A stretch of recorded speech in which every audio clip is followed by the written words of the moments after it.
우리 대한민국이라고 하는 나라는 여러분 아시는 바와 같이 그 역사가 5,000년 아닙니까? 반만 년? 단일 민족으로 살아왔습니다. 물론 100%는 아니겠지만 이런 단일 민족으로 이런 유구한 역사를 이어온 민족이 지구상에 그렇게 많지를 않아요. 장점이 많습니다, 우리 민족이. 근데 이렇게 그 단일 민족으로 살아왔다라고 하는 것은 장점도 있지만 또 우리에게 많은 단점이 있다는 것을 시사해 줍니다. 그게 뭐냐면 배타성이에요, 배타성. 다른 사람을 잘 받아들이지 못하는 겁니다. 단순히 비교해서 미국이라고 하는 나라는 다민족 국가잖아요, 그죠? 미국 사람도 있고, 백인도 있고, 흑인도 있고, 동양 사람도 있고, 히스패닉도 있고, 다양한 민족이 섞여서 나라를 만듭니다, 그죠? 근데 우리는 아니에요. 이 배타성이 우리나라가 아마 심하면 심할 겁니다. 2002년도에 그 월드컵 경기 있었을 때 중국 응원단이 우리나라에 왔는데 그 차이나타운이라는 데 있잖아요, 그죠? 거기 한번 가보고 싶어서 찾았는데 우리나라 차이나타운 어디 있죠? 인천에. 차이나타운 아니고 차이나 동네죠, 차이나 거리죠. 타운이라고 보기엔 그렇습니다. 세계 주요 국가나 도시 같은 데 가면 차이나타운이 잘 형성이 되어 있습니다. 진짜 타운입니다, 가면. 근데 우리나라는 너무 미미하다는 거예요. 왜냐하면 우리 배타성 때문에 그래요. 우리나라 배타성. 그래서 중국 사람들이 우리나라 보고 지독하다 그러더래요. 지독하다. 자기네 나라가 가는 데마다 차이나타운 안 만든 곳이 없는데 한국만은 안 된다는 거예요. 한국만은 지독하다, 그런 얘기를 합니다. 여러분, 우리나라가 바로 이런 이 배타성이 다른 민족에게도 그렇지만 사실 우리에게도 이런 배타성이 굉장히 강합니다. 그래서 우리 사회의 이 갈등 지수가 OECD 가입 국가 중에서 거의 최고 아닙니까? 너무 많이 갈라져 있고 너무 많이 분열하고 너무 많이 싸우는 게 우리예요, 우리. 노사 간에, 그죠? 노사 간에. 그 다음에 또 젊은이와 또 노인들, 세대 간에. 그 다음에 또 지역 간. 이 배타성이 이루 말할 수가 없습니다. 배타성이 이루 말할 수가 없어요. 왜 이런 걸까요? 왜 이렇게 평화롭게 살지 못하고 우리는 이 모양 이 꼴일까요? 우리 본성이 그래서 그래요, 본성. 사람이 서로 용서하고 이해하고 배려하고 이렇게 살려고 하는 것이 없지는 않아요. 그런데 우리의 본성이 그래요. 잘 못하는 거예요, 그거를. 좀 사이좋게 지내고 좀 이렇게 용납하고 하는 걸 잘 못하는 거예요. 뭘 잘하느냐? 편 가르는 건 잘해요. 편 가르는 건 잘해요. 끼리끼리는 잘하는데 화합을 잘 못하는 거예요, 화합을. 잘 지내고 싶은 생각이 있기는 있는데 나 중심이에요, 나 중심. 나 중심으로 하나가 되자는 거예요. 내가 항상 그 주인공 자리에. 남 보고 손해보라 그러고 남 보고 포기하라 그러고 남 보고 내려놓으라 그러고 내가 내 중심으로 하겠다는 겁니다. 자기는 희생 안 하고 자기는 겸손해지지 않고 자기는 내려가지 않고 그러면서 자꾸 하나하나 하다 보니까 파버릇이 막 생기는 겁니다. 근데 이게 교회 안에도 있다는 거예요. 교회 안에도 있다는 거예요. 이래서 생기는 게 뭐냐? 보이지 않는 담이 생기더라는 거예요. 담. 물론 담이라고 하는 것, 오늘 성경이 이제 그걸 얘기해 주고 있는데 우리 14절에 보니까 이제 담에 대한 이야기가 나옵니다. 담이라고 하는 것은 시설물을 구분하기도 하고 재산을 보호하기도 하고 강도나 도적으로부터 우리 가정을 지켜주는 거예요. 담입니다, 담. 그죠? 담이 필요해요. 그리고 영적인 담도 있어서 마치 목자가 양떼들을 위하여 울타리를 쳐주듯이 하나님이 우리에게 영적인 바운더리를 만들어 주시고 그 안에서 거할 수 있도록 그렇게 하셨습니다. 그런데 부정적인 담이 있어요. 오늘 본문 그거 말하는 건데요. 인간이 불순종으로 인해서 교만으로 만들어낸 담입니다. 먼저 하나님과 인간 사이에 생겼어요. 인간은 피조물입니다. 하나님의 창조물이에요. 그런데 이 피조물이 교만해가지고 하나님처럼 되고 싶었던 겁니다. 그래서 선악과 따먹은 거죠. 나도 하나님처럼 돼보자. 맨날 우리한테 지시하지 말아라. 나도 내 마음대로 한번, 내 뜻대로 한번 살아보겠다. 그러고 선악과 따먹은 게 교만이거든요. 그래서 인간이 타락한 거 아닙니까? 그래서 하나님과 우리 인간 사이에는 건너갈 수도 없고 건너오지도 못하는 담이 생긴 거예요. 담이. 이사야 선지자가 뭐라 그러죠? 너희가 아무리 기도해도 하나님이 듣지 못하는 게 있다. 그게 뭐냐? 담 때문이다. 죄악으로 인한 담 때문이다. 그게 하나님과 너희의 사이를 막았다. 이렇게 얘기합니다. 막았다. 여러분, 하나님과 우리 사이의 죄악으로 인해서 담이 생기면요, 하나님으로부터 우리에게 올 수 있는 좋은 것들이 못 옵니다. 하나님이 은혜 주시고 싶고, 하나님이 복 주시고 싶고, 하나님이 역사하시고 싶은데 담 때문에 안 되는 거예요. 어떻게 해야 돼요? 담이 허물어져야 돼요. 허물어져야 돼요. 그래야 하나님으로부터 우리에게 좋은 것들이 오는 겁니다.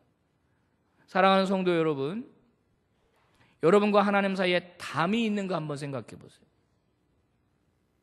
여러분과 하나님 사이에 단절이 있나 한번 생각해 보세요. 있다면 과감하게 허물어야 합니다. 자, 하나님과 관계 속에서 담이 형성되고 단절이 되면 그 다음에 바로 이어서 나타나는 자연적으로 현상은 인간과 인간 사이에도 담이 생겨버리는 겁니다. 하나님과 그러니까 인간 사이에도 그게 퍼져버리는 거죠. 그래서 부부 사이, 부모 사이, 형제 간에, 선생 제자 사이, 교우와 교우 사이에 담들이 막 생겨버리는 거예요. 그러니까 단절되고 소통이 안 되고, 그러니까 외롭고 상처받고 이런 일이 생기는 거죠. 대표적인 갈등하면 시어머니와 며느리의 갈등이잖아요. 그죠? 여기에 시어머니도 되시고 며느리도 되시는 분들 많이 있죠. 희한한 것은 자기가 며느리 때 그렇게 시어머니를 욕해놓고 자기가 시어머니가 되면 또 그 짓을 하고 있다는 게 신기한 거예요. 이게 왜 이런지요? 왜 그러세요, 여성들은? 제일 부러워하는 인물을 성경에서 꼽으라 그러면 전에도 말씀했는데 하와라면서요. 시어머니가 없기 때문에 제일 행복한 여자가 하와다. 얼마나 행복했을까요? 시어머니가 안 계시니까. 그래서 뭐 시자 들어가는 건 다 싫어한다고. 뭐 안 먹는다고요? 시금치. 또 뭐 안 먹는 거 시래기국 이런 거 절대 안 먹고. 그 다음에 시월드 같은 데 있잖아요. 그런 안 간대잖아요. 거기 죽어도 안 가고. 심지어는 있잖아요. 시편도 안 읽는데. 시자 들어가가지고 싫다는 거예요, 이게. 여러분, 이게 그냥 우리가 웃고 막 이렇게 얘기하지만은 이게 담이 생겨버리면요, 이게 은혜의 빛이 가려지게 되고 그 담자락 밑에 그늘이 지고요, 거기에 미움의 독버섯들이, 시기 질투의 독버섯들이 막 자라는 거예요. 내 안에서 자라는 거예요. 내 안에서. 여러분 생각해 보세요. 누군가를 막 미워하고 누군가 막 싫어하고 막 미워 죽겠어. 내 안에. 그 사람 행복해요? 여러분, 그 사람 행복합니까? 그게 뭐 때문에 생긴 거냐? 담 때문에 생긴 거예요. 담 때문에. 여러분, 이것은 하나님이 절대로 원하시는 세상이 아닙니다. 이건 하나님이 원하시는 관계가 아니에요. 그래서 오늘 성경은 우리에게 지금 뭘 말해주고 있냐면 예수 그리스도가 바로 하나님과 우리 사이에 막혀져 있는 담을 허물기 위해 오셨다, 그렇게 말해줍니다. 그래서 오늘 본문이 뭐라고 시작해요? 그러므로 생각하라, 생각하라 그러잖아요. 생각해봐라. 전에는, 그러면서 옛날 너희를 한번 생각해봐라. 너네 옛날에 약속도 없었고 언약도 없었고 예수님도 없었고 하나님도 없었고 구원도 없었던 자들 아니냐. 그런데 하나님이 오셔서, 예수 그리스도가 오셔서 그 담을 다 허물었던 거 아니냐. 오늘 14, 15, 16절 말씀 한번 보겠습니다. 제가 다른 번역으로 찾아왔는데 여러분 눈으로 보시면서 한번 뭐라고 말씀하는가 보세요. 그리스도야말로 우리의 평화이십니다. 그분은 자신의 몸을 바쳐서 유다인과 이방인이 서로 원수가 되어 갈리게 했던 담을 헐어버리시고 그들을 화해시켜 하나로 만드시고 율법 조문과 규정을 모두 폐지하셨습니다. 그리스도께서는 자신을 희생하여 유다인과 이방인을 하나의 새 민족으로 만들어 평화를 이룩하시고, 또 십자가에서 죽으심으로써 둘을 한 몸으로 만드셔서 하나님과 화해시키고 원수되었던 모든 요소를 없이 하셨습니다. 여러분 보세요. 여기 유다인과 이방인을 하나 되게 하셔서 새로운 민족 만드셨다는 겁니다. 그들 사이에 있는 담을 허무셨다는 거예요. 여러분 아시고 있지만은 지금 이 에베소를 기록하고 있는 사도 바울이 목회하는 현장, 교회 안에 갈등이 있었다는 거예요. 오늘 각 갈등의 대표적인 이 세력, 두 세력을 말하는 게, 하나는 유다인의 세력이고 하나는 비유대인, 이방인의 세력들이 교회 안에서 갈등했다라는 거예요. 그래서 사도 바울은 그러지 마라. 예수 그리스도가 행하신 일이 뭐냐? 그 너희들의 갈등의 그 중심에 있는 율법, 우리 주님이 다 폐기하시지 않았냐? 새로운 언약을 주시지 않았냐? 하나님의 뜻은 예수 그리스도로 말미암아 이방인이나 유대인이나 그 어떤 사람들도 하나 되게 하시려고 오신 것이고, 새로운 민족, 그게 뭐예요? 하나님 민족, 하나님 나라 백성입니다. 이거 만들기 위해 예수님이 오셨다 말씀하신 겁니다. 예루살렘 성전 당시에 여러 담들이 있었다고 그러죠. 그래서 들어갈 수 있는 사람들이 제한되어 있었습니다. 성전 맨 안에 성소와 지성소는 제사장들만 들어갈 수 있습니다. 아무도 못 들어가요. 그죠? 그 다음에는 유대인 남자들만 갈 수 있어요. 딴 사람 못 갑니다. 거기 보면 죽여도 좋다고 써 있다 그래요. 옛날에. 그 울타리를 넘어가면 안 되는 사람이 넘어가면 죽여도 살인죄가 성립이 안 된다 그래요. 그 다음에는 유대인 여자들만 들어갈 수 있는 뜰이 있었고, 맨 마지막이 이방인의 뜰이 있었다는 거예요. 이렇게 다 담으로 있어서 이 차별이 있었다는 거죠. 하나 될 수 없었다는 거예요. 그런데 오늘 성경은 예수님이 그거 모조리 싹 다 허물었다는 거예요. 그래서 이방인이고 여자고 남자고 누구든 다 하나님 앞에 갈 수 있도록 예수님이 자기의 육체를 깨뜨리심으로 십자가에서 돌아가시게 함으로써 이 모든 걸 해결하셨다. 평화를 이룩하셨다. 여러분, 동독과 서독이 한때 베를린 장벽으로 구분이 되어 있지 않았습니까? 높이가 5m였다 그럽니다. 5m. 굉장히 높은 장벽. 길이가 45km였다 그러죠. 어마어마한 장벽으로 동독과 서독이 분리되어 있었습니다. 그런데 둘이 하나가 될 때 그 담을 어떻게 했죠? 허물어 버린 거 아닙니까? 일부만 지금 남겨놓았다는 거예요. 상징적으로 과거를 교훈 삼자고. 허물어 버리니까 어떻게 해요? 동독과 서독이 자유롭게 왕래하는 거예요. 하나가 되는 거예요. 우리나라도 저 철조망 빨리 무너져야 합니다. 저거 빨리 허물어져야 돼요. 여러분, 지금 우리가 통일만 하게 되면 물론 문제도 있고 부담해야 될 것도 있고 우리가 치러야 할 대가도 있지만요, 우리가 통일되면, 얼마 전 박근혜 대통령도 얘기했지만 진짜 대박입니다. 대박. 우리나라 인구 7천만 8천만 되는 거예요. 그 정도 인구 가진 나라가 되면요, 해볼만 하다고. 세계 속에서 진짜예요. 북한에 얼마나 많은 자원들이 있습니까? 얼마나 싼 노동력이 있습니까? 여러분, 진짜 우리나라 해볼만 하다고. 이거 빨리 철조망 무너져야 됩니다. 근데 누구 중심으로 해야 되죠? 평화 중심, 하나님 중심. 이렇게 해서 남북이 화해가 되어야 합니다. 기독교 교육학자 중에 제임스 파울러라고 하는 분이 있는데요, 이분은 신앙도 발달 단계가 있다라는 이론을 만들어냈습니다. 6개의 단계가 있다고 이분이 이야기를 합니다. 여러분, 삐아제라는 사람 들어봤죠? 삐아제. 교육학자죠. 이분이 그 아이들이 성장하면서 그 발달 단계가 있다고 보았거든요. 삐아제의 성장 발달 이론이 있다고요. 막 태어나고 어린 아이들은 구강기라 그러잖아요. 구강기. 뭐든지 다 입으로 들어가잖아요. 잡는 대로 입으로 들어가죠. 그래서 맨 어린 단계는 먹을 수 있는 것과 먹을 수 없는 것으로만 구분하는 거예요. 이게 구강기죠. 성장하면서 점점 이제 발달하는 것처럼 신앙도 마찬가지라는 거예요. 자, 오늘 지금 여기 우리 3부 예배 가득 오셨습니다. 여러분들 신앙생활 각각 몇 년 했는지 제가 잘 모르지만 오늘 이 제임스 파울러에 따르면 여기 있는 성도들을 6단계로 나눌 수 있다는 거예요. 제일 1단계는 미숙한 단계겠죠. 그죠? 막 예수 믿은 사람들. 그러나 6단계, 가장 성숙한 단계도 여기 계실 거라고요. 근데 죄송하지만 이게 신앙의 연수와 크게 또 차이가 없어요. 예수님이 말씀하신 대로 처음 된 자가 나중되고 나중된 자가 먼저 되는 일이 있기 때문에 그렇습니다. 자, 이 제임스 파울러가 4번째하고 5번째 단계를 얘기하는데 한번 들어보세요. 4번째 단계는 개별적 성찰 단계라고 그랬어요. 개별적 성찰.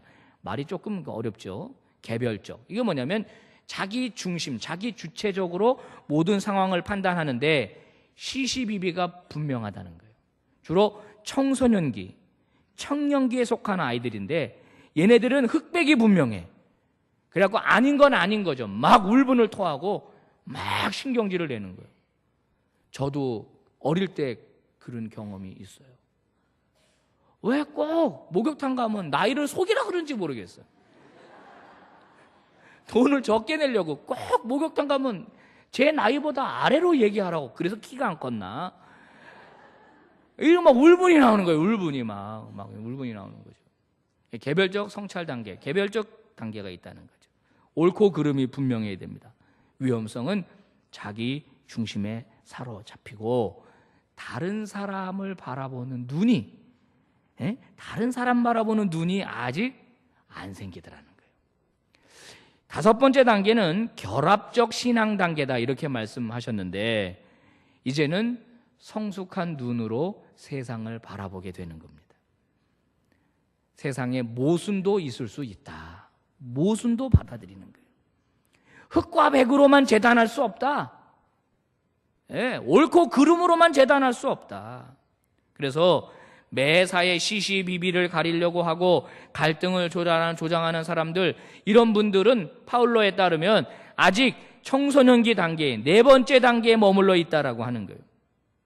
근데 안타까운 것은 이 단계에 머물러 있는 그리스도인이 참 많이 있다라는 거예요. 교회 갈등이 많은 교회는 이런 사람들이 많다는 거예요. 제가 아는 지금 우리 한국에 부흥하는 어떤 교회가 있습니다. 저 분당에 굉장히 부흥을 많이 해요. 근데 그 교회 담임 목사 행복할 것 같은데 뭐 한 주에 몇백 명씩 새 가족이 온다니까 막 행복할 것 같죠? 아니더라는 거예요. 왜 그런 줄 아세요? 너무 많은 사람들이 한꺼번에 밀려 들어오니까 교회가 교회의 색깔을 잃어버리더라는 거예요. 미성숙한 사람들의 목소리가 막 커지더라는 겁니다. 여러분, 교회가 다 뭐 민주적으로만 해결될 수 없잖아요. 그죠? 교회는 교회의 정신이 있고 교회의 스피릿이 있잖아요. 그죠? 이런데 이게 담합을 해가지고 목소리를 막 크게 해버리니까 교회가 제대로 돌아가지를 않는 거예요. 그러니까 그분이 몇 년 전에 무슨 얘기를 했어요? 설교 시간에 앞으로 교회 분리개척하겠다 이런 얘기를 해가지고 한번 신문에 또 오르내린 적이 있습니다. 사도 바울은요, 서신서에서 이런 얘기를 합니다. 교회 안에는 아직 육신에 속한 자가 있다는 겁니다. 그리고 영에 속한 자가 있다 이렇게 얘기를 해요. 그 중간 단계도 물론 있을 수 있겠죠. 자, 2가지로 구분하면서 아직 신앙생활 하기도 하고 교회도 다니고 예배도 드리지만 아직은 삶의 무게 중심이 예수 중심이 아니라 자기 중심에 있는 사람들이 있다는 겁니다. 욕심, 자기 어떤 명예, 이런 거가 더 중요한 거예요. 교회의 덕보다는 내가 더 중요한 거예요. 그러니까 전체를 바라보지 못하고 나만 바라본다는 거예요. 그런가 반면에 영에 속한 사람, 신령한 자가 있다는 겁니다. 이 사람들은 성령 충만해서 그 전체를 바라보는 눈들이 생기는 거죠. 교회 안에 갈등과 사고가 생기면 우리는 그 문제를 어떻게 해결할 건가에 초점을 맞추는데 사실은 문제 없어져야 되긴 하겠지만은 문제보다는 사람 때문이라는 거예요. 사람. 우리 교회는 그런 분 안 계시지만은 여러분 그런 분 있다고 그러잖아요. 가는 데마다 문제 일으키는 사람이 있다 그러잖아요. 그죠? 그 사람이 가면 맨날 싸움이 일어나. 그 사람이 가면 자꾸 문제가 일어나. 그게 문제 때문이 아니라 사람 때문이라는 거예요. 사람. 그래서 저를 포함해서 우리 모든 서부제일의 우리 그리스도인들은 정말로 영에 속한 그런 성숙한 그리스도인이 되실 수 있기를 주의 이름으로 축복합니다. 교회가 그래도 평안하게 가는 이유가 뭔지 아십니까? 영에 속한 사람들 때문이에요. 똑같이 대응 안 하거든요. 네가 나한테 그럴 수 있어? 이렇게 안 한단 말이에요. 그래도 용납하고 그래도 참아주는 거예요. 어떻게 그럴 수가 있어? 이게 아니라 그럴 수도 있겠지 하는 거예요. 영에 속하다 보니까 일일이 다 밝히고 싶지만 밝히지 않는 거예요. 일일이 불러다가 싸우고 싶지만 싸우지 않는 거예요. 왜 그래요? 영에 속해 있기 때문이에요. 교회를 생각하기 때문에 그래요. 사랑하는 성도 여러분, 우리 그리스도인들은 날마다 믿음이 성장해야 돼요. 성장. 거기 머물러 있으면 안 돼요. 그래서 오늘 19절은 교회라고 하는 것, 신앙 공동체라고 하는 것의 특징을 우리에게 말해주는데, 우리의 신분이 바뀌었다잖아요. 19절에 보니까 하나님의 권속이 됐다 이렇게 말합니다. 권속이라는 말 요즘 잘 안 쓰는 말인데, 한문 보니까 이게 집안 식구다 그런 뜻입니다. 집안 식구. 한 집안 식구. 누구 집안? 예수님 집안. 하나님 집안의 식구가 됐다는 거예요. 식구라고 하는 말은 같이 밥 먹는 사람을 식구라고 하면서, 실제로 들어가 보면 피로 맺어진 관계, 혈연 관계를 우리가 가족이라 그래요. 그래서 내 피부치잖아요. 내 피부치. 그러니까 정이 가고, 그죠? 때려야 뗄 수 없는 거죠. 조금 잘못했다고 안 볼 수 있나요? 그럴 수 없잖아요. 자식이 좀 속썩인다고 너 당장 나가 이 자식아. 그거 화나서 하는 말이지 진짜 나가면 또 막 기다리잖아요. 혈연 관계라고 하는 건 끊을 수 없는 거예요. 연결되어 있다는 거예요. 연결. 죽을 때까지 그 연결되는 거예요. 연결. 우리 어제 그제 장례가 났지만은 보세요. 장례 딱 있으면은 누가 저 빈소를 지켜요? 혈연. 자식들이 지키는 거예요. 자식들이. 끝까지 지키는 거예요. 자식들이. 사랑하는 성도 여러분, 오늘 성경은 뭐라고 말하냐면, 우리 모든 그리스도인들은 하나님의 권속이 됐는데 우리에게 같은 피가 흐르는데 그 피는 예수 그리스도의 보혈이다 말해줘요. 우리가 성찬식 할 때 다 같이 잔을 들잖아요. 그죠? 제가 뭐라고 선언합니까? 이것은 너희를 위하여 흘리는 나의 피다. 주님 말씀하시잖아요. 그거 제가 말씀드리는 거 아닙니까? 이 우리가 들고 있는 것은 포도주가 아니라 예수 그리스도의 피입니다. 그래서 우리가 그 다 함께 먹잖아요. 그래서 우리 모두에게는 새로운 피가 흐르는 거예요. 그래서 한 피마다 한 몸 이룬 형제고 자매라는 거예요. 전에는, 오늘 성경이 전에는 너희가 외국인이었다 이거예요. 전에는 외인이었다. 전에는 너희가 약속 밖에 있는 사람들이었다. 전에는 너희가 소망 없는 사람들이었다. 그런데 예수 그리스도가 담을 허물며 말미암아 이제는 가까워졌다. 하나가 됐다. 연결됐다. 그렇게 얘기합니다. 여러분, 그래서 우리가 이루는 이 공동체, 교회 신앙 공동체는 얼마나 중요한지 모릅니다. 여러분, 교회에 나와서요, 우리가 1시간 이 예배 드리는 걸 정말 소중하게 생각해야 합니다. 말씀 듣고, 여기서 참회의 기도를 드리고, 여기서 또 깨닫고, 또 위로받고, 또 용기 얻고. 그러니까 교회에서부터 멀리 가는 건 별로 좋은 게 아니에요. 될 수 있는 대로 교회 가까이 오시는 게 좋아요. 차 타고 오시는 분들도 감사하지만 걸어 다닌다면 얼마나 감사해요. 얼마나 감사해요. 사랑하는 여러분, 교회를 중요하게 생각하고 소중하게 생각하고 예배를 소중하게 생각하는 사람이 하나님의 권속입니다. 하나님의 권속. 자, 여기 오늘 성경에서 새로운 민족, 새로운 공동체를 이루셨다. 예수 그리스도의 보혈로. 그래서 교회는 세상에서와는 다른 삶의 원리가 적용이 되는 곳입니다. 고향도 다르죠. 신분도 다르죠. 생김새도 다르죠. 나이도 다르죠. 성격도 다르죠. 그 다음에 공부한 수준도 다르죠.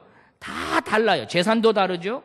그런데 이 모든 사람들이 다 모여가지고 어떻게 해요? 서로 연결되는 신앙 공동체라는 거예요. 신앙 공동체. 그래서 오늘 성경은 예수 그리스도를 모퉁이 돌로 해가지고 다 연결됐다, 그런 얘기를 합니다. 서로 연결됐다. 담이 허물어졌다는 거. 허물어졌다. 이게 예수 공동체, 예수 공동체. 그래서 교회 안에 가끔 너무한 분들이 있을 수 있습니다. 가끔 우리 교회는 안 계시겠는데 주차 봉사하는 분들 다른 교회 이렇게 얘기 들어보니까 진짜 웃긴다 그래요. 교회 와가지고 차 딱 파킹하면서 주차 봉사하는 집사님들한테 마치 무슨 백화점 주차원 대하듯이 그렇게 대한다는 거예요. 그게 좀 너무하죠. 그런 분들 보면 도대체 이 교회를 뭘로 아나 이게. 여러분, 그게 그런 분들이 악해서 그런 게 아니에요. 몰라서 그러는 거예요. 몰라서. 약해서 그러는 거예요. 부족하니까 교회 나오는 거죠. 교회 다니는 사람들이 왜 그래? 우리가 부족하니까 교회 나오지, 완벽하면 교회 뭐하러 나오겠어요? 우리가 죄 안 짓고 다 하나님 앞에서 의롭게 살면 교회 뭐하러 나와요? 죄가 있고 부족하고 허물이 있고, 그러니까 우리가 교회 나오는 거죠.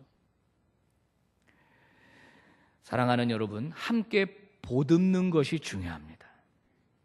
아멘입니까? 이해하는 게 중요합니다.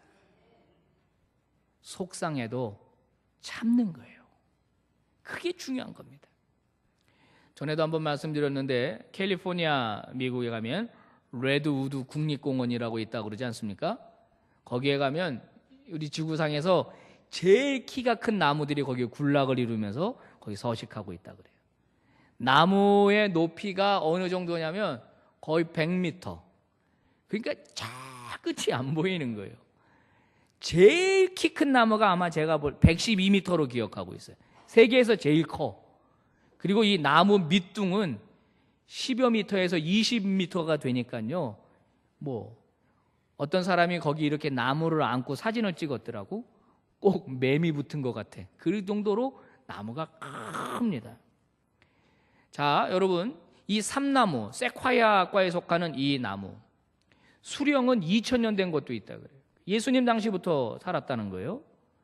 그 노아가 이 나무로 방주 지었겠구나라고 생각이 가능합니다. 거기 보면 목재가 어마어마하게 크니까 쫙 뻗어 올라가니까. 그 사람들이 생각하는 거예요. 도대체 그 오랜 세월 동안 어떻게 저 나무가 생존이 가능하냐? 어떻게 저렇게 높이 올라가냐? 이유가 도대체 뭐냐? 이유는 뿌리에 있었습니다. 그런데 뿌리가 그러면 깊이 있겠구나 생각하지만 상대적으로 그렇게 깊지 않답니다. 물론 깊지만 더 중요한 원인은 뿌리와 뿌리가 연결되어 있다는 거예요. 이 세콰이아 이 나무는요, 희한하게도 씨앗이 떨어져서 나무가 올라오기도 하는데 뿌리에서 싹이 난대요. 뿌리에서. 대나무가 그렇다면서요? 뿌리에서 싹이 난다잖아요, 대나무가. 그러니까 어떻게 되죠? 밑에 파보면 나무들이 다 연결되어 있다는 거예요. 연결되어 있다는 거예요. 그래서 폭풍이 불고 태풍이 불어도 서로가 연결되어 있으니까 꽉 잡아주는 거예요. 안 뽑히더라는 겁니다. 가뭄이 와가지고 말라 죽는 상태가 될 때 서로 연결되어 있으니까 좋은 쪽에 있는 나무가 그 영양분을 이쪽 뿌리에도 연결시켜 주더라는 거예요. 이게 비밀이었다는 거예요. 이게 비밀. 연결된 뿌리를 가진 레드우드 나무는 시련의 순간, 위기의 순간에 더 강력한 힘을 발휘하더라는 겁니다. 그래서 오랫동안 생존하고 높이 올라가더라는 거예요. 사랑하는 성도 여러분, 우리 인간이 얼마나 나약합니까? 감기 좀 앓으면 못 일어나잖아요. 힘 쫙 빠져가지고. 조금 누구한테 상처받은 얘기 들으면 밥맛도 사라지고 나가기 싫어지잖아요. 여러분, 그게 인간이에요. 대단한 것 같지만 너무 연약해요. 여러분, 우리가 잘 나갈 때, 건강할 때, 이럴 때는 행복할 때 이런 데 문제 없어요. 뭐가 문제예요? 위기 만날 때 문제 아니에요. 그죠? 어려움 당할 때 만날 때 문제 아니에요? 특히 혼자 지금 살고 있는 분 중에 몸 아파봐요. 얼마나 슬픈가. 나 몸 아픈데 아무도 나를 찾아오는 이가 없다. 내가 이대로 여기서 죽어도 아무도 나를 모르겠구나. 여러분 이럴 때 한번 생각해 보세요. 근데 누군가 벨을 눌러요. 띵똥띵똥. 누구세요? 집사님 나예요. 아니 웬일이야? 집사님 얼굴 안 보여서 내가 왔죠. 아이고 감기 걸리셨나 보다. 손에 뭐 들고 있어요. 뭔데? 죽 끓여왔어요. 이 좀 잡수고 힘내세요. 여러분 그 죽을 먹는 게 아니라 사랑을 먹는 거 아니에요, 그죠? 연결된 거 아니에요? 그게 연결. 그게 연결이에요, 연결. 여러분 힘드시겠지만 그 어느 때보다도 갈등이 심화되고 있는 세상 속에 살고 있습니다. 포스트 모더니즘이라고 하는 이 세상 속에서 우리는 개별주의적인 인생, 이기적인 인생을 살아갈 수밖에 없습니다. 그러다 보니까 더 갈등이 많이 일어나요. 근데 오늘 성경은 뭐라고 말합니까? 예수 그리스도처럼 하나님과의 담을 허물음을 통해서 하나님의 권속이 된 사람들은 수평적인 관계의 담도 허물라고 말씀하는 거예요. 여러분 주변에 미운 사람이 있어요? 얄미운 사람이 있어요? 그게 누구든지 간에 죄송하지만 어렵겠지만 관계를 회복해야 됩니다. 그 담 무너뜨리셔야 돼요. 그게 지금 성경이 우리에게 말하고 있는 거예요. 제발 가셔서 두 사람 사이에 관계를 회복시키고 그 두 사람 사이에 있는 담을 허무는 역할을 감당하는 그런 하나님의 종들이 되시기를 축복합니다.